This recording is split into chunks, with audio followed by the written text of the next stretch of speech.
Untuk kemajuan dan pengembangan video ini, mohon kiranya rekan-rekan Goeser dapat mensubscribe, like, and share. Terima kasih.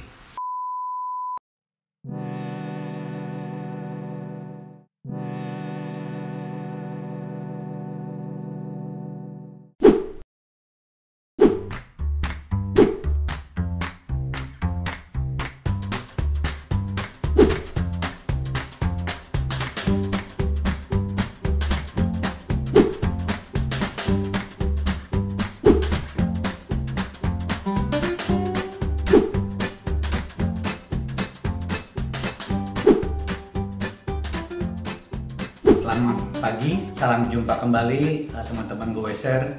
Pada kali ini Danis Bike akan menyampaikan materi yang cukup penting ya.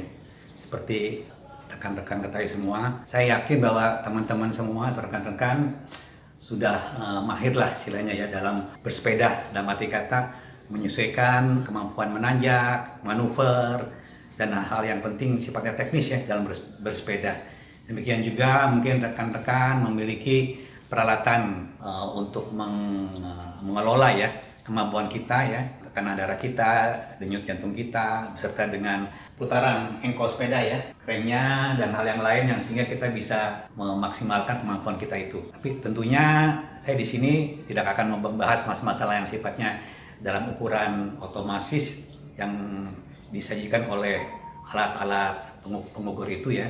Tetapi mungkin rekan-rekan akan saya coba ya menambahlah wawasan ya dalam perhitungan daya kuda atau kemampuan goes kita, berapa daya kuda, kemudian bagaimana kita menaklukkan tanjakan pada gradient atau slope tertentu ya, dan berapa tekanan pedal atau berapa kilogram tekanan pedal kita itu agar mampu kita menanjak.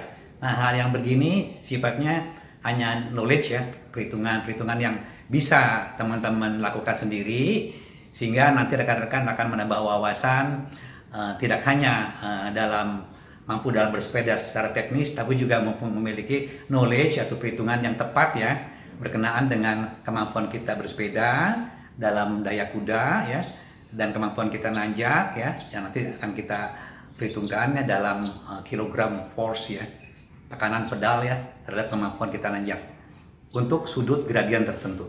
Oke, kita coba di sini. Saya akan coba untuk menerangkan mengenai rumus tenaga atau daya kuda ya pada putaran kren sepeda. Mungkin rekan-rekan jarang ya memperhatikan bahwa kita sebenarnya memiliki sama dengan motor ya atau mobil ya, memiliki kemampuan mesin ya.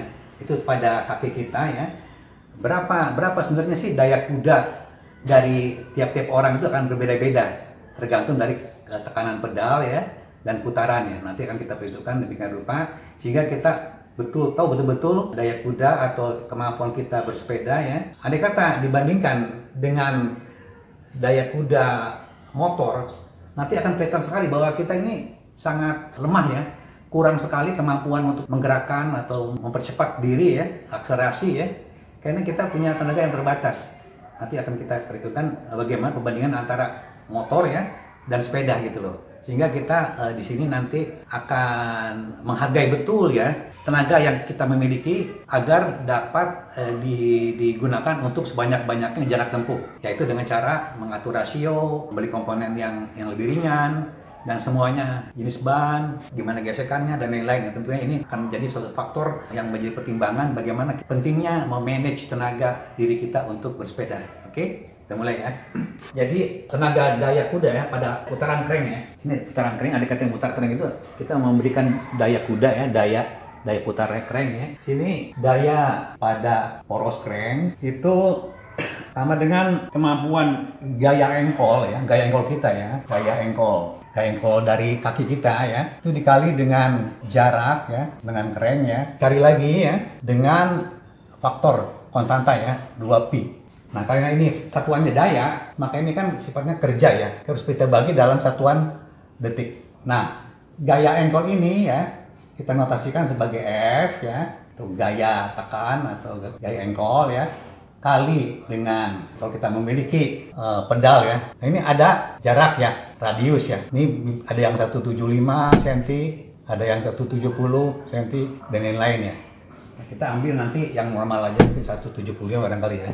Itu namanya R ya. Kali R kali dengan 2pi ya, per sekon. Nah, ini satuannya di sini. F ada kilogram ya, kilogram force ya. Ini kali jarak ini dalam meter. Ini sama ya, 2pi per sekon. Oke. Nah, kita coba ya memformulasikan di sini ya mengenai gaya tekan ini seberapa besar yang kita miliki ya. Andai kata misalnya kita memiliki berat badan dengan misalnya 75 ya kilogram force. Berat 75 kg ini kalau kita ilustrasikan seperti ini rekan-rekan ya. Kita umumnya memiliki kemampuan ya setup ya. Ini duduk ya dan berdiri ke atas. Nah, artinya kemampuan ankle kita ini ya itu setengahnya ya dari berat badan kita. Ini yang maksimal di setengahnya ya. Jadi di sini gaya ankle-nya ya dari kaki ya sama dengan setengahnya ya. Setengah kali 75 kg force. Nah, tentunya rekan-rekan akan merasakan ya kalau kita bergerak berkali-kali seperti ini ya. Nah, itu berat sekali ya setengahnya. Tentunya kita akan ada namanya daya ankle efektif ya. Mungkin tidak setengahnya, bahkan kurang ya. Jadi mungkin kita ya mungkin 75% ya. 75% ya. Ya. Kali setengahnya ini kali 75 kg force. Kita perhitungkan mengenai total dari pengalihan ini ya. Nah, inilah kemampuan dari daya goes kita itu 28,125 ya kilogram force atau kilogram gaya. Ini untuk berat badan ya. Kemudian kita juga ini ada variabel radius crank ya. Ini ya. Ini 175 kita pilih ya. 75 aja. Jadi kalau ini kita konversikan ke dalam R sama dengan 175 cm sama dengan 0,175 meter ya. Oke, ini kita masukkan nilainya. Ini ada 28,125 kali ini dalam meter ya. Jadi 0,175 kali 2 kali 3,14 per sekon. Nah, ini dalam kilogram force ya, kilogram force. Ini andai kata kita tukar supaya nanti jadi satuan watt ya. Ini mesti kita kali ya 9,8 ya konversinya itu. Jadi ini nilainya 28 ini 28,125 ini kali 9,8. Nanti ini nilainya ini semuanya dalam Newton ya. Ini dalam meter ya. Ini dalam detik ya. Newton meter per detik adalah satuannya watt. Nah, ini yang akan kita cari. Oke, kemudian langsung aja kita perhitungkan di sini 28,125 kali dengan 9,8 kali dengan 0,175 kali dengan 2 ya kali dengan 3,14. Ini ada nilai ya. Nilai sebesar 302,9 ya. 91 ya. Ini dalam Newton meter per sekon. Ini dalam watt atau dalam watt. Kalau kita jadikan kilowatt jadinya jadi 0,3029. Ini kilowatt. Nah, perlu kita ketahui bahwa yang kita inginkan ini adalah dalam HP. Saya langsung aja di sini itu 1 kilowatt ya sama dengan 1,36 ya HP. Kondisi konversi ini nanti akan saya terangkan kemudian ya, konversi. Oke. Kita isikan di sini 0,3029 kali dengan 1,36 dalam HP kali dengan 0,3029 kali dengan 1,36. Nilainya 0,411 HP. Nah, rekan-rekan, nilai ini bisa rekan-rekan bayangkan ya, bahwa tenaga kita ya, dengan berat badan tenaga goes atau tenaga goes kita di crank ya, dengan berat badan 75 kg ya, dan tekanan dari pedal itu ya secara efektif ya 28,125 ya, kita hanya nggak sampai setengah HP ya. setengah, tidak sama sampai setengah HP ini. Nah ini kondisi ini bisa dibayangkan rekan-rekan bahwa daya kita itu sangat kecil sekali ya dibandingkan motor ya. Tapi cobalah kita bandingkan ya, perbandingan power to weight ratio ya, untuk PWR sepeda banding motor, supaya kita tahu gitu loh betapa kita itu punya tenaga yang sangat terbatas sekali ya dalam hal waste. Nah coba kita untuk kondisi sepeda ya, misalnya berat badan kita 75 ya kilogram, tambah dengan berat sepeda, misalnya berat sepeda 13 kilogram. Jadi nilai berat kita, weight kita ya, sama dengan 88 ya, 88 kilogram force. Sedangkan daya kita ya, ini berat ya, ini daya kita yang kita miliki hanya sebesar 0,411 HP. Nah, nanti kita bandingkan ya, power weight ratio ya, sama dengan ya, ini 0,411 ya, dibagi dengan 0,88 ya. Ini HP per kilogram force. Coba berapa nilainya? Nah, nilainya kecil sekali, kita hanya dapat 0,0047. Ini rasionya nih, sebesar ini. Nah, sekarang kita coba lihat motor ya. Motor itu total ya, berat badan itu tetap 75 kg, tambah dengan berat motor mungkin sekitar 98 kali ya kilogram. Ini 173 ya, 173 ini kilogram force ya, gaya. Oke. Nah, daya motor umumnya ya untuk yang bebek atau mungkin skutik ya, mungkin sekitar 9 atau 8 lah. Mungkin ini 9 lah, 9 HP ya. PWR-nya ini 9 HP dibagi dengan 173 ya. Ini dalam HP per kilogram force. Ini memiliki nilai sama dengan 9 dibagi dengan 173. Nah, ini nilainya 0,52 nilainya. Teman-teman bisa bandingkan ya, rasio kemampuan kita untuk menghandling ya, berat badan kita ya, dan sepeda ya, dengan daya kita 0,4 ya, 411 ya, cuman 0, jadi seperberapa nih? 0,047 ya. Ini 52 per 100, ini 52 per 10.000 ya. Nah, bayangkan gitu. Nah, coba kita bandingkan antara kemampuan kemampuan motor dengan sepeda ya. Artinya nilai 0,52 dibagi dengan rasio motor per sepeda. Nah, rasio ya. 0,52 dibagi 0,0047. Nah, ini 11. What?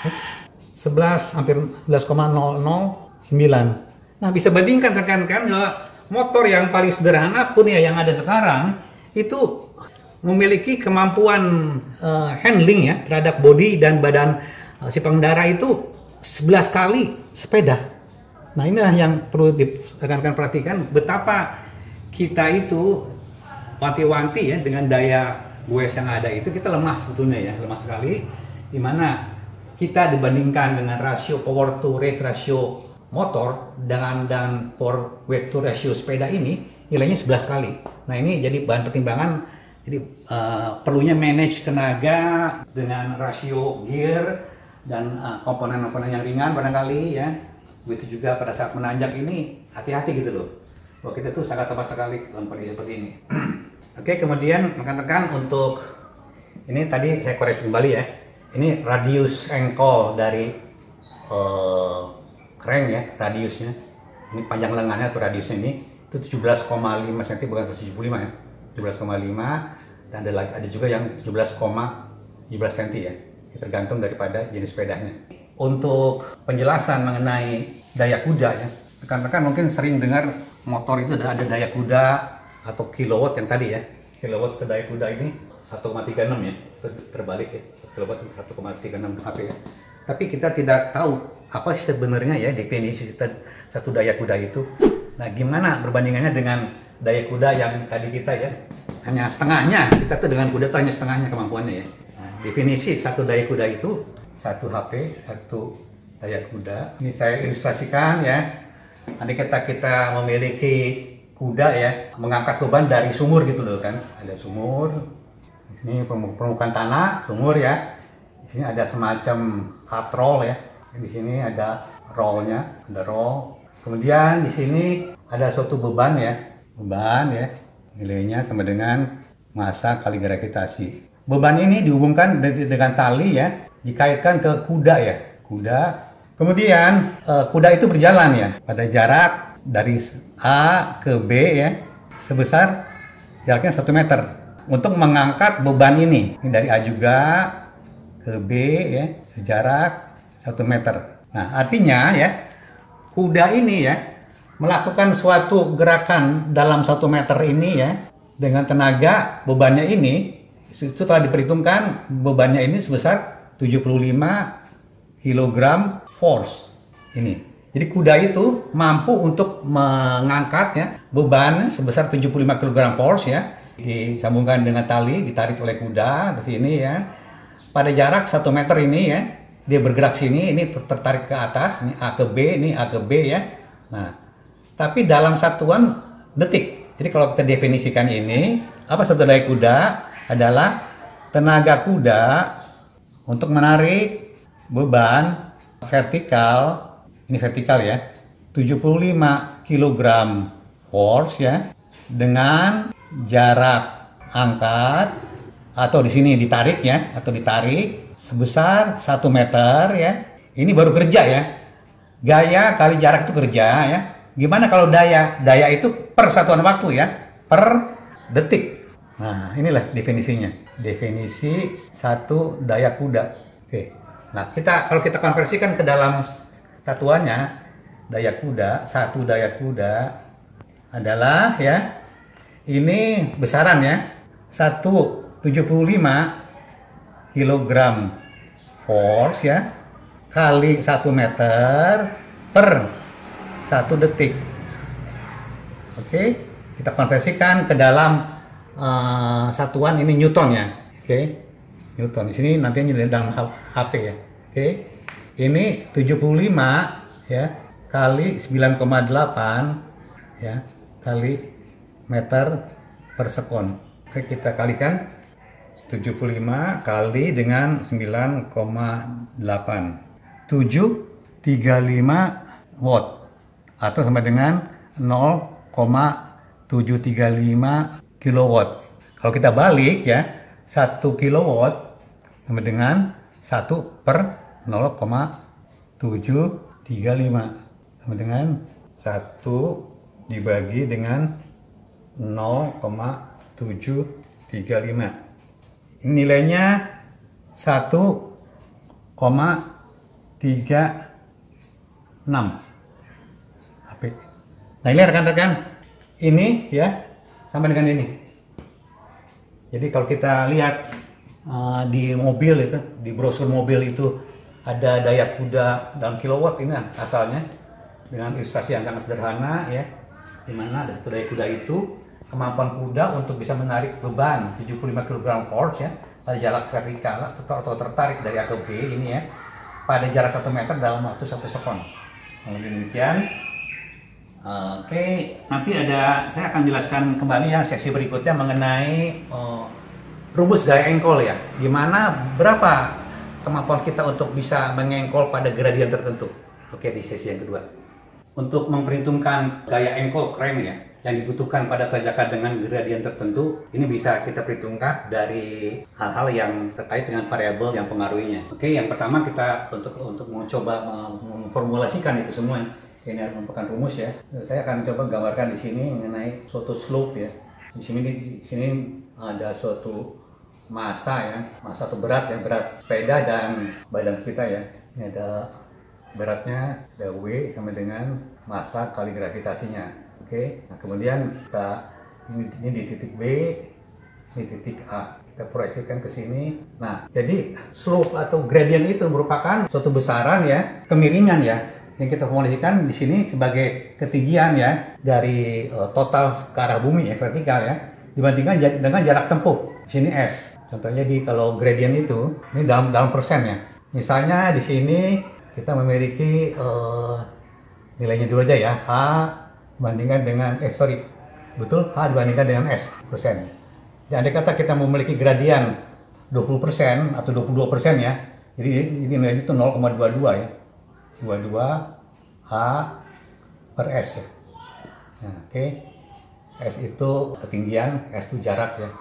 Jadi ketinggian ya dari yang kita tempuh itu sama dengan 0,22 kali jaraknya. Ini kan kita mudah ya. Berapa tinggi yang kita daki ya? Ya kali aja. Misalnya kita lihat dari alat pengukur ya, alat pengukur sepeda yang memberikan kegradien ya. Kita dapatkan misalnya ketinggian langsung ya. Tapi jaraknya berapa? Kita balik aja gitu kan di sini. Kita mendapatkan jarak ya. Gradiennya berapa? Ini nanti kita akan bisa dengan mudah dikonversi seperti ini. Kemudian di sini kita memiliki besaran yang berdasar di sini. Jadi di sini ada suatu berat ya. Jadi beban ya. Jadi kita masih lihat ya beban di titik B ya. Di sini beban pada titik B ini kita notifikasikan sebagai weight daripada B ya. Itu sama dengan berat ya, benda itu sendiri ya. Karena kita menempuh suatu slope ya, slope tertentu. Jadi berat beban itu berkorelasi dengan sudut ya, sudut slope itu sendiri atau gradient itu sendiri. Berat kali nilai gradiennya. Jadi makin besar nilai gradiennya, makin menanjak ke atas ya, kemampuan untuk menggoes juga makin berat. Jadi bebannya juga kita makin berat. Nah inilah formulasinya ini seperti ini. Untuk kemudian berat ini kita notasikan dalam kilogram force kali persentase ya, nilai persennya. Oke, seperti itu ya. Berat ini ya kita notasikan dalam berat ya. Jadi ini berat orang ya tambah sepeda. Jadi gimana kita untuk melawan berat badan kita sendiri ini ya, dan berat sepeda ya, dan berapa besar yang akan kita upayakan, tekanannya, torsi ini seperti apa gitu.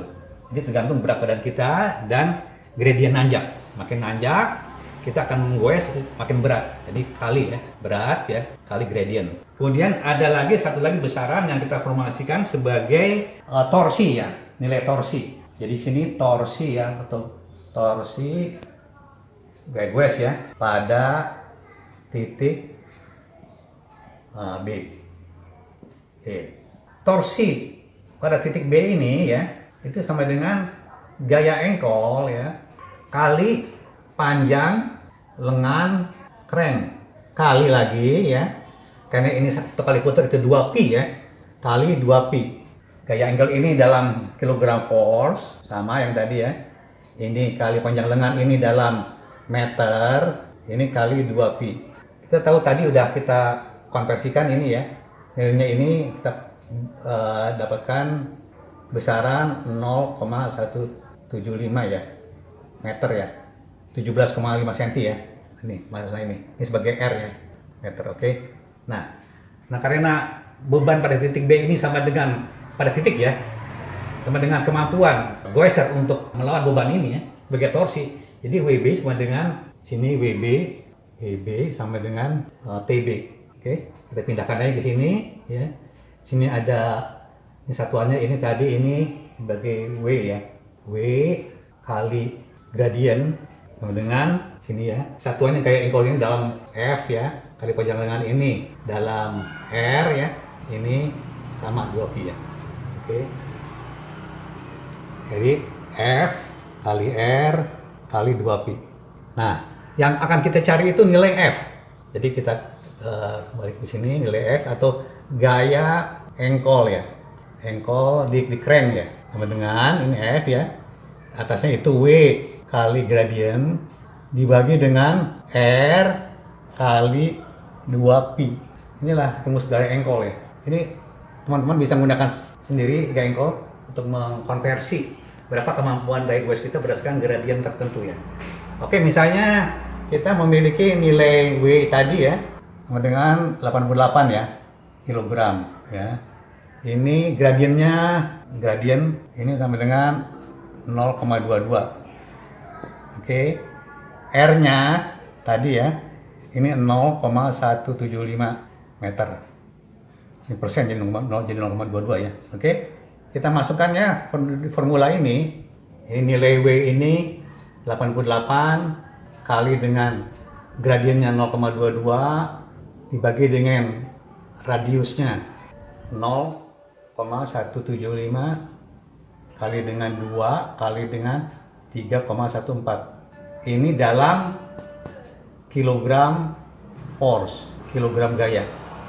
Nah, kita langsung kita hitung. Nah, ini kita dapatkan kemampuan kaki kita untuk menggoes itu 17,61 kilogram force. Jadi rekan-rekan bisa membayangkan ya bahwa kaki kita ya dalam menggoes ya untuk berat badan, berat keseluruhan ya, bebannya itu berat keseluruhan 88 kg ya, dengan gradien kemiringan itu 0,22 ya, dan jari-jari engkol sepeda ya ini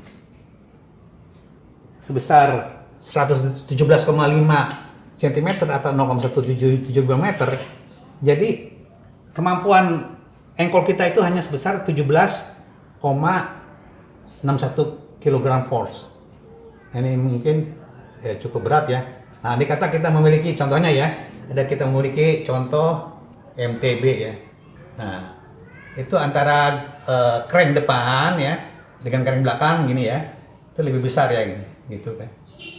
Ini besarnya ada yang 22, di sini ada yang 40 bagi 22, itu nggak salah ini 0, rasionya nih, rasionya ini sampai dengan 0,55. Nah, jadi andai kata kita ini pedal ya,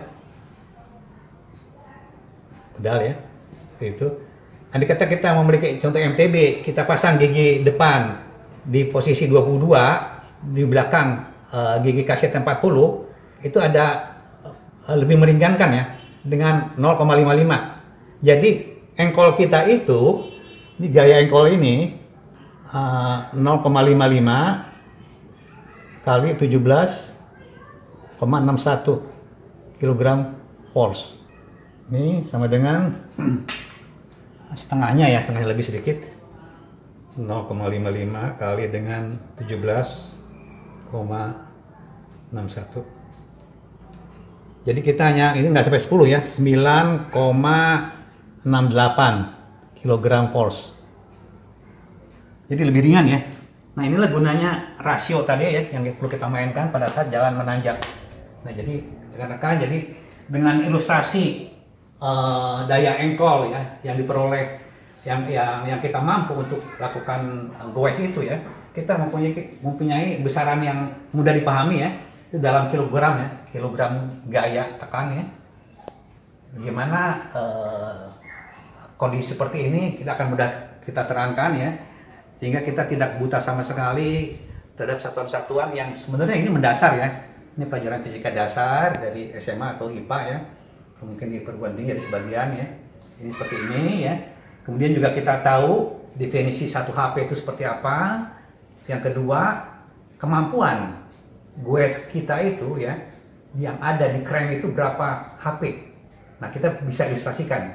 Kesimpulannya, kemampuan daya goes untuk orang yang beratnya 75 kg ya, kilogram force, kilogram berat badan ya, itu hanya memiliki kemampuan, memiliki daya goes ya.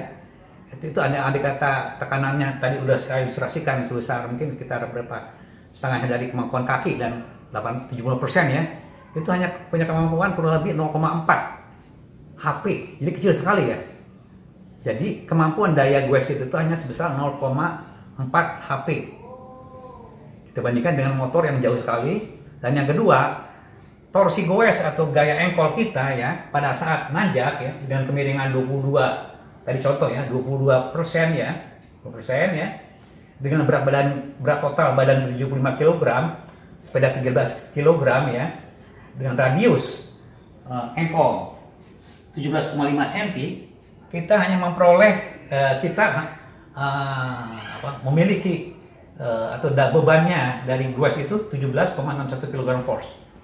Jadi inilah beban yang harus kita tekan ya di kaki ya. Andai kata kita ingin lebih ringan, tentunya kita ganti gigi ya, kepada gigi yang lebih kecil bisa setengahnya jadi 9,68. Jadi rekan-rekan, saya kira ini pengetahuan yang umum sekali, bisa melengkapi apa yang rekan-rekan, ilmu yang telah rekan-rekan praktekkan.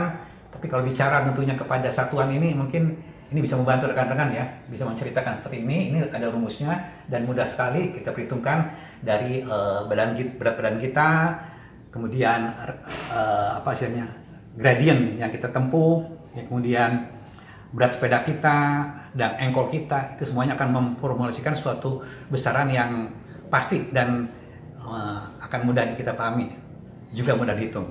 Dari saya mudah-mudahan ini banyak manfaat rekan-rekan. Dan jangan lupa juga rekan-rekan, kalau andai kata mengikuti video saya ini, tolong di subscribe, like, dan share. Saya kira video-video yang lainnya, maaf aja belum saya sampaikan secara lisan. Saya memohon supaya saya nanti dalam perkembangan ke depan bisa menambah kemampuan saya untuk membuat video yang lain yang lebih menarik. Dari saya, Danis Baik. Terima kasih. Wassalamualaikum warahmatullahi wabarakatuh.